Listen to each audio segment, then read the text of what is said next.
Once upon a time, 5 centuries passed, in a tranquil village nestled amid lush mountains and flowering meadows, there lived a Zen master named Daichi. He had gained renown far and wide for his profound wisdom and calm demeanor. People traveled great distances to hear his teachings, seeking solace from the storms within their minds and the chaos of the outside world. One serene morning, as the sun painted the sky in soft hues of gold and rose, a young student named Hiro ventured into the master's presence. His heart was restless, his thoughts jumbled, and he was eager for guidance. As he approached Daichi's modest dwelling, he felt the gentle rustle of the wind and the whisper of nature, but his mind was far too turbulent to appreciate it. Hiro knelt before the master, his eyes wide with anticipation. "Master," he implored, "can you give me a word of advice?"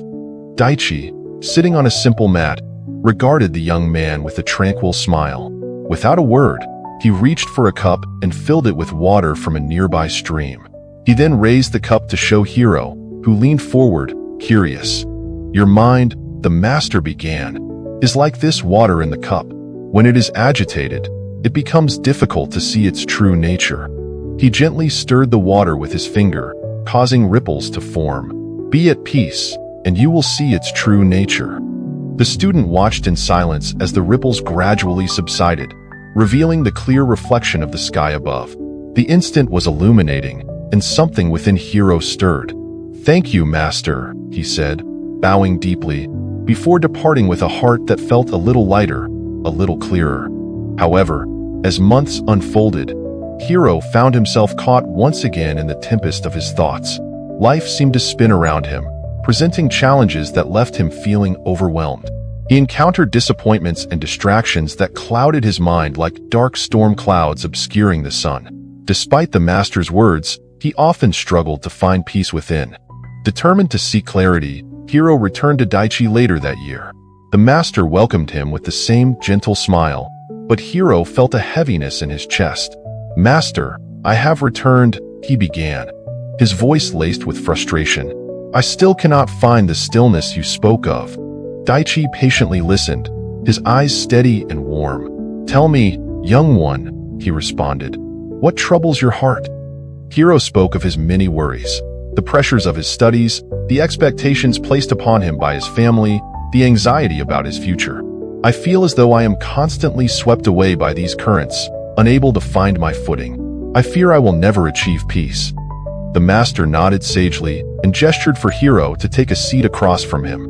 He then filled the cup with water once again and offered it to Hiro. "Drink," he instructed. Hiro took the cup, still feeling a cloud of turmoil within. "But master, I do not think drinking will solve my problems," he protested. But this is not merely about the act of drinking," Daichi replied, a twinkle in his eye. "Instead, focus on the water, the essence of this moment. Take a sip and notice the sensation as it touches your lips, quenches your thirst, and flows down your throat." With reluctance, Hiro obeyed, and to his surprise, the simple act of slowing down and savoring the water brought a flicker of peace to his bustling mind. As he drank, he became aware of the gentle sound of water, the aroma of nature surrounding him, and the comforting presence of the master. "Now, my young friend," Daichi said softly, "your mind is a garden. If you fill it with weeds of worry, the flowers of peace cannot bloom. Be mindful of the seeds you plant." A quiet understanding dawned upon Hiro. He realized that although he could not control every circumstance in his life, he could choose how to respond to them. He could learn to navigate the storms that swirled within and around him. As the days turned into weeks, Hiro committed himself to this revelation. He began to practice mindfulness in simple ways. Whenever he felt tension looming, he would focus on his breath, allowing it to guide him back to peace. Instead of drowning in the whirlpool of expectations, he sought joy in the present moment, feeling the warmth of the sun on his skin or the laughter of friends around him. But the path to clarity was not straightforward. Challenges continued to arise. One particularly demanding day, a fierce storm raged overhead, and Hiro faced a setback that tested his resolve. The weight of disappointment hung heavily upon him, and he felt the storm inside him worsen. That evening, in desperation, he returned to Daichi, seeking comfort. "What must I do when the storm rages so fiercely within?" he asked, his voice trembling. How do I find calm when I feel so lost? Daichi listened quietly, his expression compassionate. After a prolonged silence, he rose and strolled to a nearby window. With a gentle motion, he opened it, allowing fresh air to flow into the room. Water droplets pattered softly against the earth outside, nurturing the ground. Listen closely, he instructed. The storm brings both chaos and nourishment. Without the rain, how could the seeds of growth flourish? Understand that the sorrows and struggles are part of life's cycle. They, too, are essential. Hiro pondered this and realized that perhaps his storms weren't to be feared, but embraced as sacred teachers.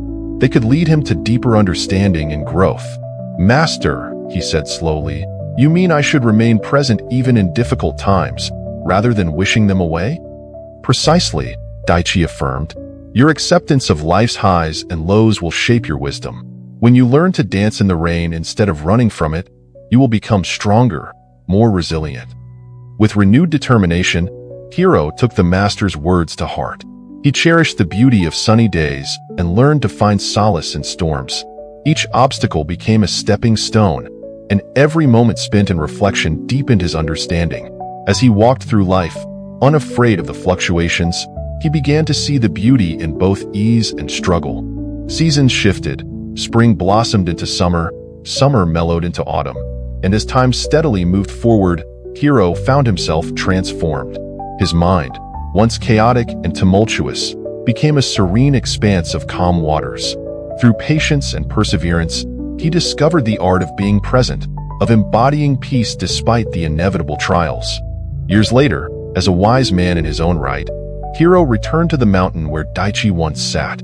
He stood before the spot where their dialogues had flourished, contemplating the journey he had undertaken. Closing his eyes, he reached deep within to recall the lesson that began it all, the tranquility to be found in the simplicity of being aware, in the acceptance of life's ebbs and flows. From that moment onward, he dedicated himself to guiding others toward the same enlightenment he had received. With each encounter, he shared his understanding of the relationship between mind, storms, and stillness. He became a beacon of hope, teaching others how to cultivate peace in the chaos of existence. Now, as the sun arched low on the horizon, spilling brilliant oranges and purples across the sky, Hiro smiled softly. He saw the world reflected in the calm waters, the unity of nature and self intertwined like the threads of a tapestry. Life is a dance of light and shadow, joy and sorrow, and within that duality lies the beautiful truth of existence. We all encounter storms that may cloud our minds, but within each of us is the potential to find serenity. In every drop of rain is the promise of growth, and in every challenge lies an opportunity to understand the true nature of our being. In closing, let us remember the essence of our journey. No matter how turbulent life may become, we have within us the capacity to cultivate peace and clarity. Embrace both the storms and the serene moments, for they together weave the rich fabric of our lives. Just as the cup of water reflects the sky, so too does our mind hold the potential to mirror the tranquility that lies within when we choose to be present, to breathe, and to accept the entirety of our experiences.